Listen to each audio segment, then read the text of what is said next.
Terakhir saya beri ijazah tentang Al-Fatihah ya, karena ini surat yang populer.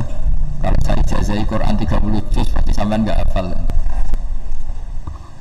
Ini beda ya, artinya selama ini mungkin Anda baca tapi monoton ya, tapi ini saya bacakan teks aslinya tentang istilahnya itu mazaya itu kelebihannya Fatihah. Saya baca Arabnya dulu, nanti ini terakhir ijazah. Tadi kan saran-saran umum tentang sosial, tak bacakan supaya sampean tahu keramatnya Bismillah. Nah, sebelum saya bacakan Bismillah Fatihah, tak beritahu tentang ilmu tafsirnya, karena ini penting sekali. Fatihah itu dawuhnya Allah, tentu itu dawuhnya Allah. Saya ulang lagi, itu kalam Allah. Tapi yang sudah diberikan kesampaian ke kita semua, sehingga seakan-akan itu menjadi dawuhnya kita ke Allah. Jangan salah loh ya, Fatihah itu dawuh Allah tapi sudah diberikan ke kita, sehingga posisi kita itu yang punya itu. Nah, kenapa ini perlu dijelaskan? Karena nanti ada kalimat iyyaka na'budu wa iyyaka nasta'in. Kalau itu masih kalam Allah, berarti Allah ngomong ke kamu, ngendikan ke kamu, kepadamu aku menyembah. Masa Allah menyembah kamu? Nah, sehingga ilmu tafsir itu menyelesaikan itu dulu ya. Saya ulang lagi ya, sebelum sampean sering baca Fatihah, aku yakin ya sering baca. Ini barokahnya tidak paham itu tidak pernah janggal. Enggak paham itu ya penting supaya tidak iskal, tidak janggal. Sebetulnya di kalimat itu ada yang janggal. Kalau Fatihah itu kalimatnya Allah atau kalam Allah, bagaimana dengan kata-kata iyyaka na'budu? Masa Allah ngendikan ke kita, kepadamu kami menyembah? Masa Allah menyembah kita? Maka penyelesaiannya secara ilmu tafsir gimana? Semua ulama mengatakan, bukan satu dua, semuanya mengatakan di Fatihah itu semuanya diberi kawalan kalimat. Saya ulang lagi ya, di Fatihah itu semuanya diberi awalan kalimat qulu, katakan wahai hambaku begini. Ya, katakan wahai hambaku begini. Nah, begini ini pelajaran dari Allah yang sudah diberikan ke kita. Terus kita mengatakan Bismillahirrahmanirrahim, Alhamdulillahirabbil, termasuk kita mengatakan iyyaka na'budu wa iyyaka nasta'in. Jangan bayangkan Allah ngendikan ke kita. Kalau Allah ngendikan kita berarti gini, hei wahyu ihdinas siratal mustaqim, tunjukkan saya jalan yang benar. Nah, nanti kamu terus, ya Allah, Anda aja minta pertolongan saya minta tolong siapa? Kan jadi panjang kan. Ya, saya ulang lagi ya. Jadi itu di Ulumul Quran diterangkan gimana? Sebelum baca Fatihah ya, Fatihah itu kalamullah, ngendikane Allah, tapi yang sudah diajarkan ke kita dan sudah milik kita, sehingga kalimat itu menjadi milik kita. Tapi ya kalamullah, tetap kalamullah, tapi sudah menjadi milik kita. Udah paham ya? Ya pinter nah. Ya, karena kalau tanpa penjelasan seperti ini Anda akan iskal. Bagaimana Allah, iskal itu janggal, bagaimana Allah mengatakan iya karena butuh, kan jadi aneh ya. Ya, jadi tak jelaskan secara ilmiah ya. Jadi kata ulama-ulama tafsir, ayat-ayat Quran seperti ini sebetulnya dimulai dari qulu, apa? Meskipun enggak dilafatkan. Itu kan sama dengan qul huwallahu ahad Muhammad, katakan kalau Tuhan itu satu. Ya, namanya Quran itu kan kalam Allah, membina nabinya, membina umatnya. Makanya dikatakan atau enggak, di sini tersembunyi kata qulu, katakan. Ya. Jadi ya ibarat apa itu? Kamu ngajari anak kamu lah. Panggil jenengan bapak kula. Itu maksudnya anak itu, kalimat itu kalimat kamu, tapi kamu ajarkan ke anak kamu. Terus anak kamu bilang, Pak jenengan bapak kulo. Nah, ketika kamu mengatakan jenengan, bukan kamu mengatakan jenengan anakku, berarti anakmu itu bapakmu, kan lucu kan? Anak kamu ajari jenengan bapak kulo, kamu engkau bapak saya. Terus anak kamu mengulang, jenengan atau kamu bapak saya. Berarti itu kalimat yang kamu ajarkan, tapi sekarang sudah milik anak kamu. Kalau itu kalimat kamu kan lucu, masa anak kamu bilang bapak. Nah, itu seperti itu. Jadi ulama memberi solusi atau jawaban iyyaka na'budu Iya itu sebelumnya ada kata-kata kulu, katakan wahai hambaku, hubungan kamu dengan saya adalah katakan iya karena butuh wa iya karena nasta'in. Terus hubungan kamu dengan saya katakan juga dalam doamu ihdinas siratal mustaqim. Jelas ya, jadi itu kalam Allah yang sudah milik kita karena diajarkan Allah untuk kita. Dong ya? Ya dong, gak jelas gak. Tapi bagus gak jelas itu bagus. Kalau kamu jelas gak jadi digrab, jadi gubernur. Min azimi fadliha kasratu asma'iha wa fadail ukhra. Ini cerita dramatisnya surat Al-Fatihah. Qala Abu Hurairah radhiyallahu anhu inna iblisa ranna khina unsitat Al-Fatihah. Jadi iblis itu begitu kesakitan. Ini kitab Abwaabul Farad karangannya Syekh Muhammad Alawi, juga kutipan dari beberapa kitab. Yang jelas beliau sendiri juga ngutip dari beberapa riwayat di beberapa hadis. Halaman 123. Ketika Fatihah turun itu iblis kesakitan. Kayak orang sakit gigi lah, tersiksa sisanya karena turunnya surat apa? Al-Fatihah. Artinya kalau Anda baca Fatihah dijiwai, maka Anda melemahkan setan, melemahkan iblis. Wa qala Mujahid, khina unzilat Fatihatul Kitab ronna fastama indahu asyayatin. Jadi ketika Fatihah itu turun, iblis itu terkapar lah kira-kira, sampai dijenguk banyak setan.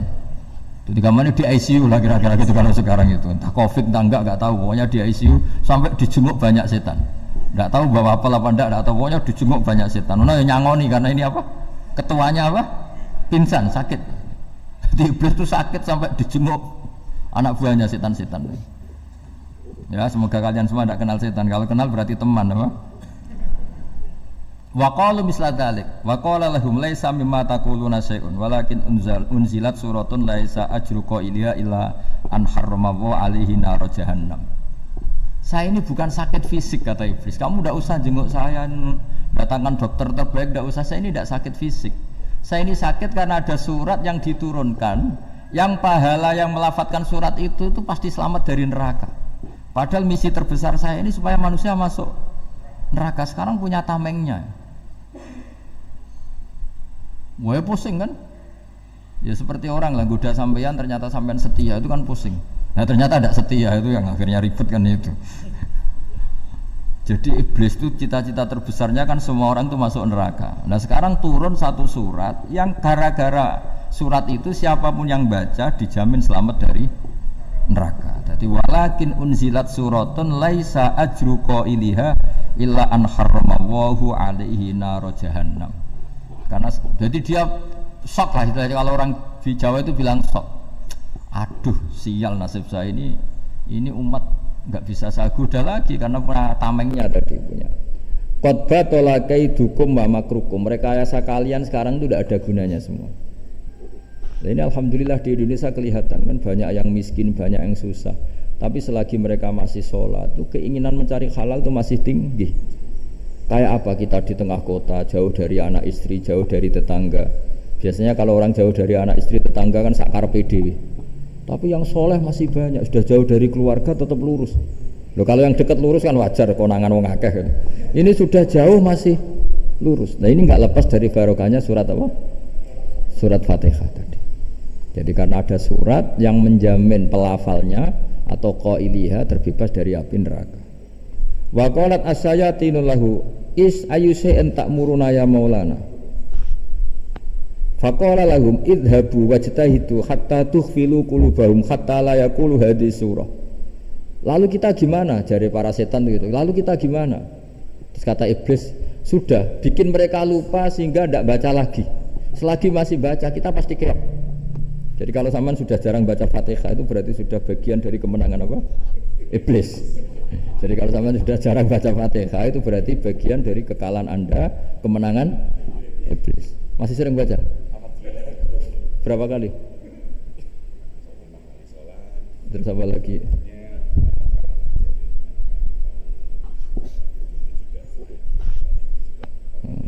Kok 5 kali tok? Berarti pas salat fardu tok. Enggak 5 kali itu mendingan itu 17. Kamu itu ngitungnya jangan 5 ini. 5 waktu itu berarti lumayan kan? Berapa? 17 ya? Ya. 17 ya? Ya 17, tapi kalau makmum tuh sering separuh kan, apalagi makmum tarawih. Ya kan? Makmum tarawih itu bacanya Fatihah ada yang sempurna enggak ya? Ya enggak lah. Baru alhamdulillahirabbil alamin imam ruku ikut ruku gitu. Makmum kan yang tarawih lah, Mas. Kalau tarawih jarang sempurna ya. Fatihahnya itu. Kan imam sudah ruku. Kamu bacanya Fatihah sampai mana biasanya? Baru setengah ya. Ya paling pas tarawih aja kan enggak sempurna ya. Apalagi kalau imamnya sing kilat tuh, waduh malah ada. Nah ketika Fatihah itu sebegitu keramatnya, sebegitu topnya, itu setan rapat, singkat cerita itu yang tadi dipimpin oleh iblis yang sedang terkapar apa? Terus tadi obatnya nggak ada, cuma dia shock karena ada surat yang turun yang melafatkan itu pasti selamat dari apa? Neraka. Nah ini gimana saran Anda? Terus sarannya adalah bikin orang-orang itu lupa, tidak baca Fatihah. Nah ini rapatnya iblis. Idzabu wajtahidu hatta tughfilu qulubahum hatta la yaqulu hadis surah. Kala yuksiru qiraataha wa la yakunu lahum ajrun wa thawabun bal yakunu lahum adzabun wa iqabun. Jadi saya mohon selama ini Anda sudah baca, tapi mungkin hanya rutin saja. Napa rutin saja? Tapi barokahnya ngaji ini kamu punya kekuatan atau punya semangat membaca karena ini surat yang luar biasa. Ibarat gini, kalau sampean tanya, saya juga sering mikir, masa Gus hanya surat kok punya kekuatan seperti itu? Di dunia ini kata Allah, mulai Nabi Adam sampai kiamat, nggak ada yang bisa menandingi kekuatan kalimah. Kalimah itu kata-kata, nggak ada yang bisa menandingi kata-kata. Misalnya Anda nge-grab, berangkat istri cuek, berangkat cuek, itu beda dengan ketika meskipun satu kalimat. Wes Pak, muga-muga dilindungi pangeran, mungkin jenengan selamat. Itu menjadi teduh dan semangatnya luar biasa karena kayak mendapat support. Jadi kira-kira kalimat itu hubungannya kita dengan Allah, Fatihah itu seperti itu. Kamu melafadzkan satu kata-kata yang dibenarkan langit bumi, dibenarkan aras, dibenarkan malaikat, dibenarkan semua penghuni di dunia ini. Sehingga itu efeknya luar biasa. Itu seperti gini ya, kamu cerai sama istri, terus nikah lagi katut babon. 10 tahun anak kamu dididik ibunya benci kamu dan memang Anda layak dibenci. Dididik dan sampai nggak pernah manggil kamu Pak. Suatu saat kamu tentu rindu kan ingin dipanggil bapak oleh anak kamu. Suatu saat anak ini manggil kamu Pak E. Wah itu senengnya bukan main, hanya sebuah kata-kata. Makanya kadang-kadang orang itu tanya sama kiai, ijazah lafadz ini gunanya apa sih? Itu ijazah-ijazah itu untaian kata-kata, yang kata-kata ini dibenarkan langit dan bumi dan aras dan para malaikat, sehingga efeknya itu luar. Nah ibarat seperti itulah, kamu melafadzkan Fatihah itu melafadzkan kata-kata yang dibenarkan Allah dan Rasul dan semua malaikat, semua penghuni langit, maka ini efeknya pasti luar. Nah di sini lah orang-orang dulu itu tahu keramatnya itu, sehingga ketika melawan Belanda, melawan Jepang dulu itu kalimat-kalimat itu menjadi mantra yang luar biasa. Doa lah, doa yang luar biasa. Tapi di era modern karena orang sudah tidak ngerti itu, dianggap itu mantra, jimat, khurafat, bid'ah, waduh ribet malah. Sebetulnya tidak seperti itu. Memang kata-kata ini kekuatannya luar biasa. Sama kesakitan hati kamu juga karena itu. Ngojek wangilan. Lha Pak di bojo kok kowe gagah tok kiri. Wah, iku seling terus mesti. Padahal kalimat itu kan tidak melukai secara fisik, tapi apa kerjanya sesuk sarasa-rasa. Karena terus dengan pengadilan seperti itu kan ngapain kerja demi perempuan yang seperti ini. Lagi-lagi kata-kata ini luar. Nah bayangkan kalau kata-kata itu adalah kalimat yang diajarkan Allah lewat Rasulnya, lewat malaikat Jibril. Kayak apa kekuatannya itu? Nah kira-kira Fatihah itu gitu.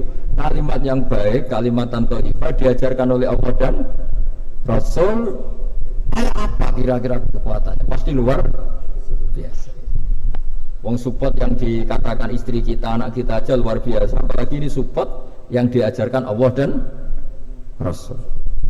Ya makanya saya mohon kalau baca Fatihah, baca kalimat-kalimat thayyibah ketika sholat itu dijiwai. Ya misalnya Rabbana lakal hamdu mil'us samawati wa mil'ul ardi wa mil'u ma syi'ta min syai'im. Engkau zat yang layak dipuji dan pujian ini memenuhi langit dan bumi. Karena kita tahu nggak ada sejengkal di alam raya ini kecuali di situ ada rahmat Allah. Misalnya kamu bisa lewat sampai rumah saya, kamu mungkin anggap biasa saja. Coba kalau ngalami likuifaksi, tahu-tahu bumi ini ambles, bisa ngelewati yang likuifaksi itu luar. Tanyakan orang pernah ngalami likuifaksi di Sulawesi, itu melihat bumi bisa diinjak nggak ambles itu, wah luar. Nah, sampean nggak ngalami itu sehingga lewat bumi ya biasa aja. Coba kalau ngalami seperti tidur, ya biasa aja. Coba kalau ada gempa, bahwa bumi tenang ini sudah nikmat yang luar biasa. Masa kamu ngakuin nikmat nunggu digituin? Ya kan? Nah, itu. Makanya baca Fatihah dijiwai lah bahwa ini kalimat yang luar